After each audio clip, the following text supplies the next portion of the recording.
Assalamualaikum warahmatullahi wabarakatuh.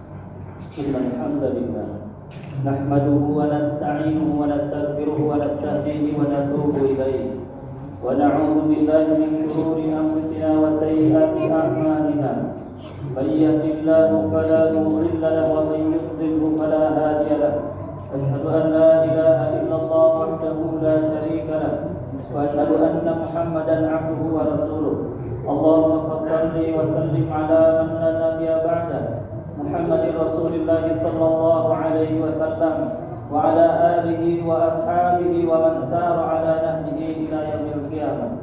Ya ayyuhan nasu taqu rabbakumul ladzi khalaqakum min nafsin wahidah wa khalaqa minha zawjaha wa batha minhuma rijalan katsiran wa nisaa'a wattaqullaha alladzi tasaaluna bihi wal arham. Inna Allah kana 'alaikum raqiba. Ya ayyuhalladzina amanu taqullaha haqqa tuqatih wa la tamutunna illa wa antum muslimun. Amma ba'du ayyuhal mu'minun, usi nafsi wa iyyakum bittaqwallahi la'allakum tuflihun. Hadirin jamaah yang dirahmati Allah Subhanahu wa taala. Setelah kita memuji dan bersyukur kepada Allah Subhanahu wa taala dengan mengucapkan alhamdulillah bi nikmatihi tatimmus shalihat, dan bersalawat kepada Rasulullah sallallahu alaihi wasallam seraya mengucapkan Allahumma shalli ala sayyidina Muhammad wa ala ali sayyidina Muhammad. Khatib berwasiat untuk diri pribadi dan jemaah sekalian dengan apa yang diwasiatkan oleh Allah Subhanahu wa taala, ya ayyuhalladzina amanu taqullaha haqqa tuqatih wa la tamutunna illa wa antum muslimun. Wahai orang-orang yang beriman, bertakwalah kepada Allah dengan sebenar-benarnya takwa, dan janganlah kalian nanti meninggal kecuali menjadi seorang muslim. Hadirin jemaah yang dirahmati Allah Subhanahu wa taala. Di dalam kitabnya Syekh Manna Al-Qattan Mabahis fi Ulumil Quran, beliau menyebutkan istilah Al-Qur'anu mu'jizatun Islamil qadidah, bahwa Al-Quran itu adalah mukjizat Islam yang kekal. Kenapa disebutkan kekal? Karena mukjizat ini berbeda dengan mukjizat yang lainnya. Termasuk berbeda dengan mukjizat yang diturunkan kepada nabi-nabi yang lainnya. Maka mukjizat yang diturunkan kepada para nabi yang terdahulu itu selesai dengan wafatnya para nabi tersebut. Artinya terjadi saat itu dan selesai juga pada saat itu mukjizat tersebut. Termasuk mukjizat yang diberikan kepada Rasulullah sallallahu alaihi wasallam. Hanya Al-Qur'anlah yang kemudian turunnya saat itu berlaku sampai sekarang dan akan berlaku sampai hari kiamat nanti. Makanya para ulama menyebutkan Al-Quran salihun li kulli zamani wa makan, bahwa Al-Quran itu sangat relevan sekali di setiap waktu dan setiap tempat. Maka ini adalah menjadikan sebuah panduan kepada kita semuanya bahwa tanda-tanda mukjizat itu adalah salah satunya, banyak mukjizat itu adalah al-huda. Dia menjadi petunjuk bagi kehidupan kita semuanya. Surat Al-Baqarah menjelaskan ayat 2. Surat Al-Baqarah ayat 2 menjelaskan dzalikal kitabul la raiba fihi hudan lil muttaqin. Itu adalah kitab yang tidak ada keraguan di dalamnya, menjadi petunjuk bagi orang-orang yang bertakwa. Petunjuk itu, kata para ulama menjelaskan bahwa petunjuk itu adalah bahwa setiap kita tentunya butuh petunjuk. Perjalanan kita tentunya akan pada suatu tempat yang kita tidak pernah tahu, maka sudah pasti kita membutuhkan petunjuk. Bahkan di dalam perjalanan kita pun di dunia ini, mungkin kita akan menuju pada suatu tempat dan kita tidak tahu tempat itu di mana letaknya, maka sejatinya kita pasti akan membutuhkan petunjuk jalan.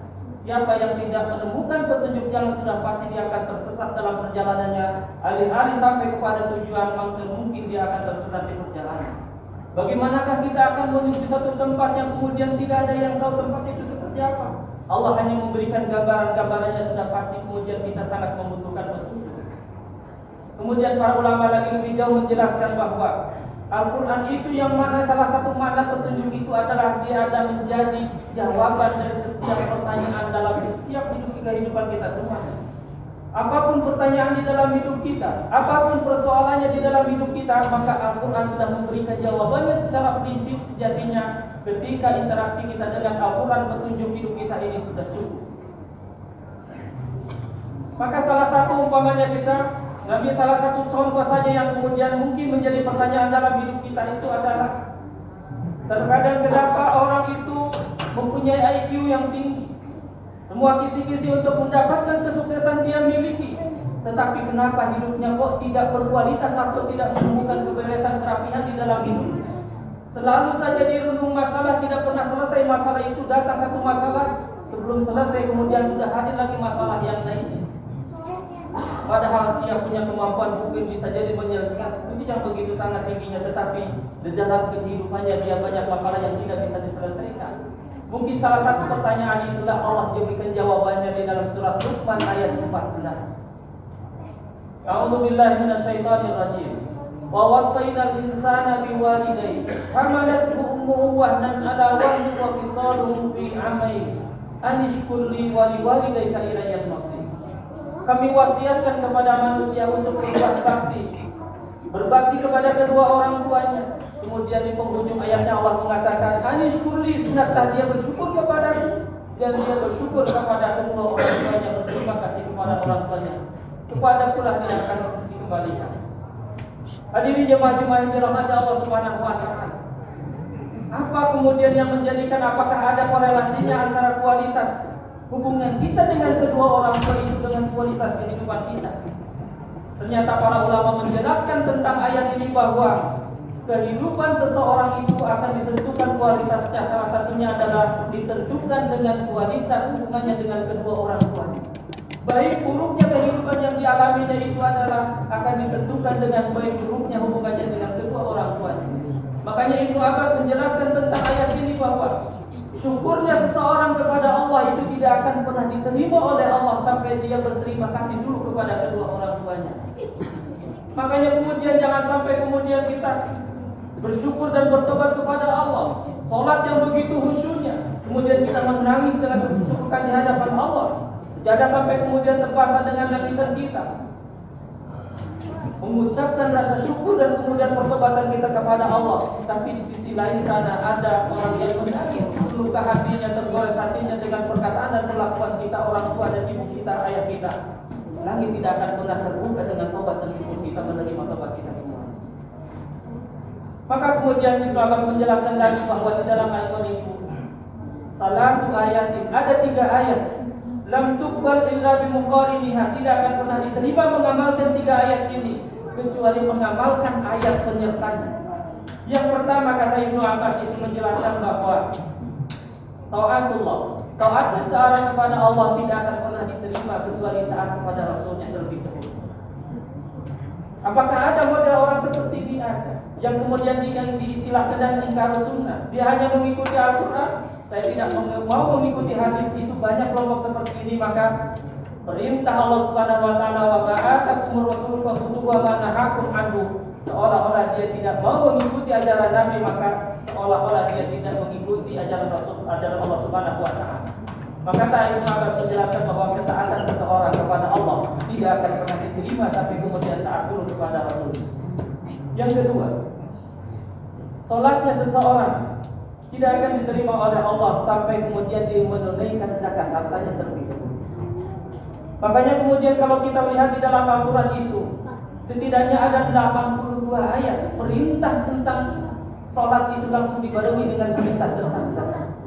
Makanya ini adalah termasuk persepsi dalam hidup kita semuanya bahwa zakat itu sebenarnya bukan hanya menyelamatkan orang miskin, tapi sekaligus dia adalah menyelamatkan hartanya supaya hartanya itu tidak menjadi petaka baginya. Maka keluarkanlah zakatnya yang menjadi kewajiban yang Allah sudah turunkan.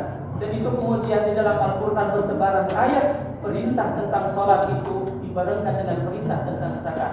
Makanya Ibnu Abbas menjelaskan bahwa sholatnya seseorang tidak akan diterima sampai dia menunaikan zakatnya terlebih.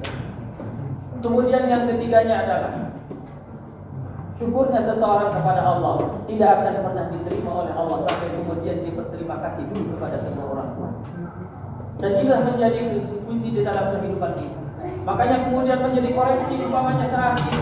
Secara IQ kita mungkin tinggi, secara kemampuan berpikir kita logis kita sangat tinggi sekali. Tetapi mungkin bisa jadi selalu hadir masalah itu. Coba koreksi kembali kehadiran kita, hubungan kita dengan kedua orang tua kita. Atau mungkin bahkan kita saat ini melihat Dari keturunan kita kok tidak sesuai dengan apa yang kita harapkan. Mungkin bisa jadi ada perlakuan kita kepada kedua orang tua yang dulu tidak pernah kemudian ditobati dan pernah meminta maaf kepada kedua orang tuanya. Maka Allah akan memberikan balasannya itu cash di dunia ini sebelum nanti Allah berikan di dunia di akhirat nanti. Makanya kemudian di dalam sebuah riwayat lain menyebutkan ada dua dosa akan diberikan babani mu'ajjalani uqubatuma. Ada dua pintu yang kemudian akan didahulukan siksaannya atau hukumannya di dunia ini sebelum nanti di akhirat. Yang pertama adalah zalim kepada seorang mukmin. Itu akan didahulukan di dunia karena itu adalah hutang sebelum kalau dia tidak minta maaf dan kemudian menyelesaikan urusannya di dunia ini kepada orang tersebut. Yang keduanya adalah berbakti atau durhaka kepada kedua orang tua. Sebelum nanti diberikan nanti hukumannya di akhirat, Allah akan berikan hukuman nanti di dunia ini. Salah satu hukumannya itu adalah tentunya mungkin melalui apa yang kita hadapi dalam permasalahan kehidupan kita semua. Ada sebuah kisah yang kemudian ini menjadi inspirasi bagi kita semuanya, memberikan bahwa apa yang kita perlakuan kita kepada orang tua kita itu Allah akan tampakkan. Mungkin bisa jadi melalui anak kita dan melalui keturunan kita. Dan Allah akan tampakkan langsung di dunia ini kalau kemudian tidak melakukan perbuatan kepada Allah. Kisah ini oleh orang tersebut disebarkan supaya menjadi pelajaran bagi kita semua yang melihat ini, dan dia memberikan caption di dalam kisah tersebut. Dia ini adalah orang yang sangat kaya raya sekali sampai kemudian di setiap ruangannya di rumahnya itu dia pasang CCTV. Dalam satu kesempatan ketika dia sedang melakukan kerjaannya, dia buka laptopnya, dia duduk di tempat kerjanya, dan kemudian dia melakukan kerjaannya. Di tengah melakukan pekerjaannya itu datanglah ayahnya menghampirinya di samping. Kemudian ayahnya mengatakan, "Nah, Bapak ada perlu sebentar, bolehkah Bapak bicara sebentar?" Kata orang ini, "Pak, saya sedang sibuk, saya sedang ditunggu target saat ini. Sebentar, Pak." Sampai kemudian kita menoleh kepada ayahnya yang berbicara. Kemudian ayahnya bilang ini, "Nak, sebentar, Bapak punya keperluan kepada." Mungkin bapaknya ini punya keperluan yang mendesak. Tapi anaknya ini bilang, "Pak, sebentar, saya sedang ditunggu proyek ini, sedang ditunggu apa harus saya selesaikan." Sekali lagi sampai dia sekalipun tidak menoleh kepada ayahnya yang bicara di sampingnya itu. Kemudian tidak lama kemudian keluarlah anaknya ini, anak orang yang sedang bekerja ini dari kamarnya dengan membawa HP-nya.